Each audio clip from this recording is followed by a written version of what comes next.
मी रोज तळमळीने सांगतोय, आज या ठिकाणी एवढा समाज कीर्तनाकरता उपस्थित आहे, सगळ्यांना तळमळीने विनंती आहे, जीवन जगत असताना जीवनामध्ये दारू पिऊ नका, व्यसन करू नका गड्या. तळमळीने सांगतो, दारूने 3 प्रकारची हानी आहे.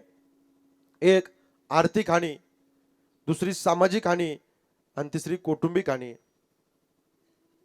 आर्थिक हानी, खिशामध्ये पैसा राहत नाही. सामाजिक हानी, समाजामध्ये कोण विचारत नाही.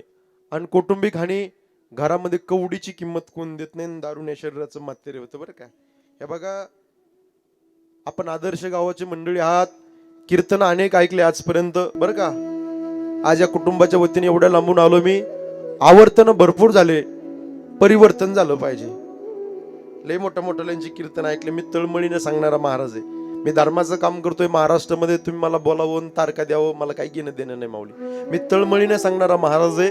व्यसनात येऊ नका साहेब, मी जालन्याचा आहे. जालना, बीड, परभणी, नांदेड, छत्रपती संभाजीनगर, मराठवाड्याचा सर्वे केला, खाली विदर्भ, खानदेश, पश्चिम महाराष्ट्र, उत्तर महाराष्ट्र, दक्षिण महाराष्ट्र, एवढी भयावह परिस्थिती झाली गुरुजी. आज जर हवेला जर आपण प्रवास करून निघालो तर लोक ड्रिंक करून गाड्या चालवतात.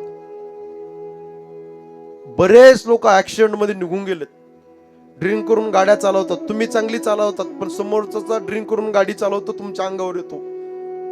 परिणाम लेकर बाळ वनाशी पानाशी होतात. म्हणून माझी विनंती आहे, युट्यूब चॅनलच्या माध्यमातून सगळ्यांना मी आवाहन करतो, व्यसनाधीन होऊ नका, दारू पिऊ नका. दारू पिण्याच्या आधी, ड्रिंक करून गाडी चालवण्याच्या आधी जरा पाठीमागं फिरून पहा. म्हातारी माई घरी बसलेली आहे, म्हातारा बाप घरी बसलेला आहे, दुसऱ्याचं बाळ म्हणजे तुमची बायको आहे, लहान लहान लेकरं आहेत, बहीण आहे, भाऊ आहे, त्यांचा विचार करा. म्हणून दारू पिऊ नका, व्यसन करू नका. आज या ठिकाणी एवढा जनसमुदाय उपस्थित आहे, सगळ्यांना सांगतो दादा, दारू सोडा आणि संसार जोडा. अरे जाम पर जाम पीने से क्या फायदा, सुबह पीऊंगे शाम को उतर जाएंगी, लेकिन हरि नाम का पीला पीकर देख तेरी जिंदगी सुधर जाएगी. दारू पिऊ नका, व्यसन करू नका. काही माणसं म्हणतील, महाराज अहो दारू आम्ही आमच्या पैशाची पितो ना, तुम्हाला काय करायचं म्हणतील मला बस. पण ऐकू वाटलं तर ऐका, नाही तर इतरांना ऐकून द्या. माझ्या खिशातल्या पैशाचे तुम्ही दारू पित नाही. बऱ्याच माता भगिनीच्या कपाळाचं कुंकू गेले, टिकली निघून गेली. मी तळमळीना सांगतोय, लय दारू पिली लिव्हर फुटेल, गुटखा खाल्ला तोंड फुटेल, पण इथं कीर्तनाला समोर येऊन जर बसलं ना, आयुष्याचं बंधन तुटेल. दारू पिऊ नका, दारू ही वाईट आहे. दारू पिण्याच्या आधी लहान लहान लेकरा बाळाचा विचार करा. आणि 2, जन्म देणाऱ्या माईबापाची सेवा करा. आई वडील हे पात्र कशाच्या उंचीचं आहे साहेब. असल्यावर कळत नाही, नसल्यावर मिळत नाही. ज्याला हात नाही त्याला विचारा हाताची किंमत काय, ज्याला डोळे नाही त्याला विचारा डोळ्याची किंमत काय, ज्याला पाय नाही त्याला विचारा पायाची किंमत काय. आणि ज्याच्या जीवनात आई निघून गेली, आणि ज्याच्या जीवनात ईश्वरासमान बाप निघून गेला, त्यांना विचारा आई बापाची किंमत काय. असल्यावर कळत नाही, नसल्यावर मिळत नाही. त्यांच्या आठवणी फोटोकडे पाहून डस रडवतात. किती प्रेम करते हो ते मायबाप, फार प्रेम करते. आज या परिवाराकडे आलो, सगळं आनंदात आहे, पण आज पहाडासारखा बाप घरात दिसत नाही. आज फार मोठं दुःख झालंय. बाप घरात असला किती हलकं घर असून द्या, ते भरल्यासारखं वाटतं. आणि बाप जर घरात नसला, किती पैसा असून द्या, संपत्ती प्रॉपर्टी असून द्या, तर बाप घरात जर नसला तर हलकं घर वाटतं. फोटोकडे पाहिलं तर उरभरून येतो, कंठ दातून येतो, देवा पांडुरंगा काय केलंय, आमचं आयुष्य कमी केलं असतं आणि आमच्या वडिलाला दिलं असतं तरी चाललं असतं, आमच्या आजोबाला दिलं असतं तरी चाललं असतं. हे देवा काय चुकलं रे आमचं, एवढ्या लवकर घेऊन गेलास तू. टचकन डोळ्यात पाणी येईल, उरभरून येईल, कंठ दाटून येईल. उभा आयुष्य त्यांनी हाडाचे काढ केले, रक्ताचं पाणी केलं, नेत्राचा दिवा केला, तिने मुलीचा सांभाळ केला, मुलाचा सांभाळ केला. पण आज माहेरी आल्यानंतर बाप दिसत नाही. देवाच्या देवघरातला दिवा पाहिला, घराच्या समोरची रांगोळी पाहिली, पाहुणे मंडळीकडे पाहिलं, केवढ्या गर्दीत आम्हाला आमचा बाप दिसत नाही हो. आज त्यांच्या चेहऱ्याकडे पाहिलं तरी थकलेलं आहे, वय म्हातारे झालेत. पण एवढ्या शेवटच्या क्षणापर्यंत नातवाचा, नातीचा, मुलाचा, मुलीचा सांभाळ केला त्यांनी.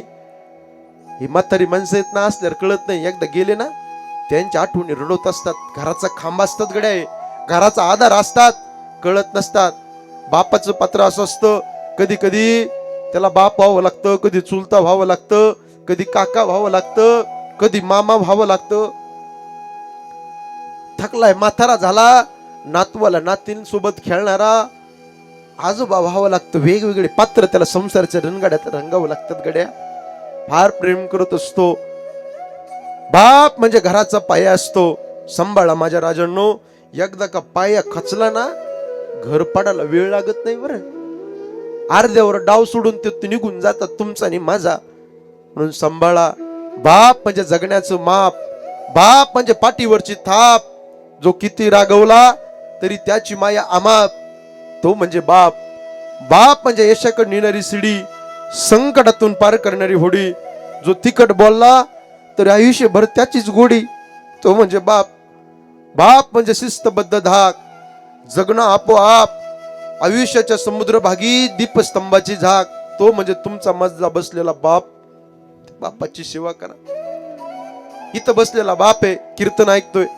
त्या बापाला एकच वाटतं, पालकाला, की जे मला मिळालं नाही ना, ते माझ्या मुलाला मिळावं. इकडे बघा, मी इकडे उभा आहे, इकडे बघा. जे मला मिळालं नाही ना, ते माझ्या मुलीला मिळावं. इथं बसलेल्या प्रत्येक बापाची इच्छा असते गड्या, असते की नाही? आम्ही लय गरिबी दिवस काढले, आम्ही लय वाईट दिवस काढले, पण माझ्या मुलाला आणि माझ्या नातीला आणि नातवाला सोन्यासारखे दिवस आले पाहिजे. कष्ट करत असतात, राब राब कष्ट करतात. बाप बोलतो, रागराग करणारा बाप पाहिला, तापड स्वभावाचा बाप पाहिला तुम्ही मंडळी. बाप का बोलतो, का टोमणे देतो? त्या बापाला माहिती मी माझ्या पोटापुरतं कमवलंय, तेवढं बँक बॅलन्स जगू शकतो मी. पण यदा कदाचित कोरोना सारखा वाईट आला काळ, आणि उद्या जर माझ्या जीवाचं काही बरं वाईट झालं, तर माझ्या मुलाने आणि माझ्या मुलीने या समाजाच्या समोर भीक मागू नये. म्हणून बाप बोलत असतो. हे लक्षात ठेवा. बाप राग राग करत असतो. त्याला वाटतं माझ्या उद्या जर जीवाचं काही बरं वाईट झालं ना, माझे लेकरं बाळ मी गेल्यावर सुद्धा चांगले राहावे, ही बापाची इच्छा असते. बाप तापड स्वभावाचा पाहिला. नारळ घ्या तुम्ही, नारळ दिसायला गुरुजी कडक दिसतंय, पण फोडल्यानंतर गोड अमृतासारखा पाणी देणारा बाप असतो, हे लक्षात ठेवा. तो वरून तुम्हाला तापड दिसतो, पण आतून लय प्रेम करतो.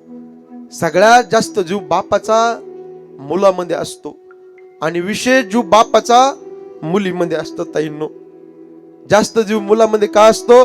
तर मुलगा माझ्या खांद्याला खांदा देऊन राहणार आहे शेवटच्या क्षणापर्यंत, पण माझी मुलगी लोकांच्या घरी जाणार आहे. सासू कशी असेल, सासरा कसा असेल, देर कसा असेल, काही माहित नसतं.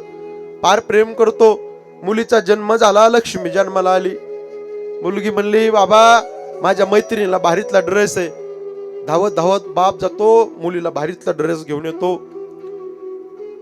दादा, देव जर प्रसन्न झाला ना, देव द्यायला उशीर करील, पण बसलेला देव माणूस बाप प्रसन्न झाला ना, एका क्षणात मुलाची मुलीची इच्छा पूर्ण करणं नसतो बरं. फार प्रेम करत असतो. जास्त जीव मुलामध्ये असतो, विशेष जीव मुलीमध्ये का असतो? मुलीचा जन्म झाला, आनंदी आनंद झाला, माझी लक्ष्मी जन्माला आली, भरभराटी झाली, पण टचकट डोळ्यात पाणी आलं. डोळे पुसत पुसत तो बाप म्हणतो, परक्याचं धन आहे, पाहुणे आज माझ्यापाशी आहे, उद्या लोकांच्या घरी जाणार आहे माझी मुलगी. ज्यांना ज्यांना मुलगी आहे त्यांना हे कळेल. ज्यांना ज्यांना मुली ते भाग्यवान माणसं असतात. सोपं नसतं दादा. लक्ष्मी कोणाच्या घरी जन्माला येत नसती. यत्र नारीस्त पूजन्ते रमन्ते तत्र देवता. लग्न झालं, दिव्य अग्नी परीक्षा होती तिच्या जीवनात. सकाळी उठावं लागलं, सवय नव्हती. बापाकडे होतं किती वाजता झोपायचं, किती वाजता उठायचं, कोणी तक्रार करत नव्हतं. बाप म्हणायचं झोपून द्या, माझी लेक नांदून आली, थकून आली, झोपून द्या. 10-10 वाजेपर्यंत बाप मुलीला काही बोलत नव्हता. हे मुलीचं बापाचं प्रेम असतं गड्या. फार प्रेम करत असतो. बापाला सगळं आठवतं. कधी शेतातून थकून आलो, कधी दमून आलो नगरहून, तर माझी मुलगी मला म्हणायची, बाबा तुम्ही फार धावपळ करताय, पाणी घ्या, चहा घ्या, भाकरी खा, तुम्हाला बीपीच्या गोळ्या चालू आहे, तुम्हाला शुगर आहे, अटॅक येऊन गेला. फार मुलगी काळजी घेत असते बरं का. मुलगी बापाचं काळीज असते, लक्षात ठेवा. म्हणून मुलीचं आणि बापाचं प्रेम आकाशाच्या उंचीच असतं गड्या. लय प्रेम करतो. मुलाला 500चा ड्रेस घेतला तर मुलीला 5000चा ड्रेस घेतो का. पारख्याचं धन आहे, लोकांच्या घरी जाणार आहे. विशेष प्रेम बाप मुलीवर करत असतो गड्या. जन्म झाला, मुलगी खेळू लागली, खेळता खेळता मुलीने पडावं, टचकन डोळ्यात पाणी आलं. त्या बापाच्या उरभरून आला, कंठ दाटून आला, उचलून घ्यावं, 2 पप्प्या घ्यावा. माझी लक्ष्मी जन्माला आली. माझी मुलगी ज्या वेळेपासून जन्माला आली ना, तेव्हापासून माझे दिवसच बदलले. तो बाप म्हणला, आनंद झाला. मी लय गरिबी होती माझी, पण हे शून्यातून विश्व निर्माण झालं. माझी ताई जन्माला आली, माझी लक्ष्मी जन्माला आली. म्हणून फार प्रेम करत असते महिला मंडळी. स्त्रीच्या जीवनात माहेर कुठपर्यंत असतं सांगू का ताई. आसुरचा बांध फुटेल. जोपर्यंत माहेरात आई जिवंत आहे, माहेरात बाप जिवंत आहे, तोपर्यंत स्त्रीच्या जीवनात माहेर असतं. भावा भाऊजावर नाही हक्क दाखवता येतो, जो बापावर दाखवतोय तो नाही दाखवतोय. ते गेले ना, हक्काचा चपला संपून जातो. उमरा संपून जातो चपला सोडण्याचा. पाहुण्यासारखं उभा राहावं लागतं माहेरी. मायबाप असल्यावर कोणाची परवानगीची गरज नसती. फार आनंद वेगळा असतो मायबाप असल्यावर.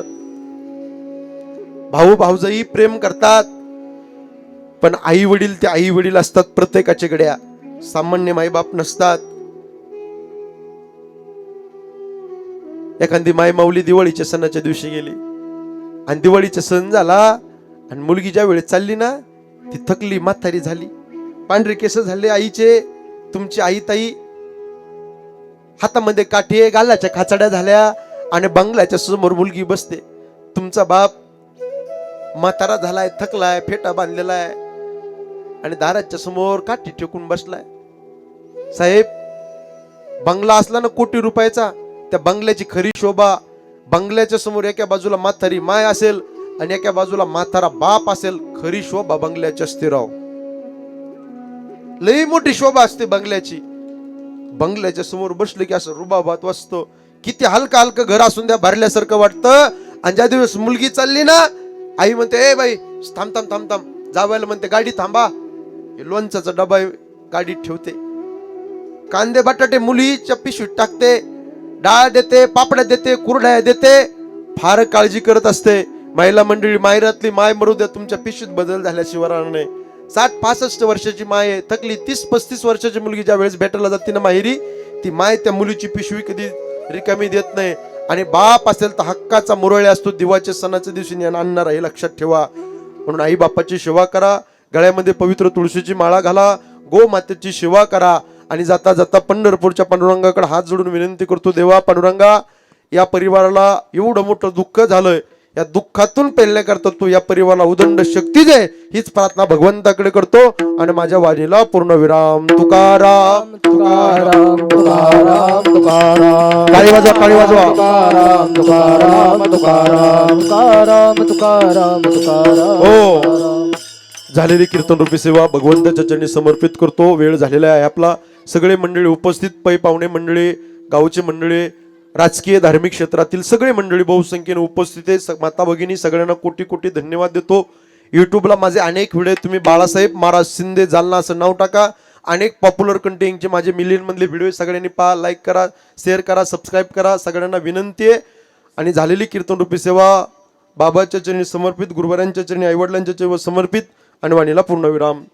नुणते पुरते अधिकचे सरते, करून घ्यावे तुमचे विनवित्वासे.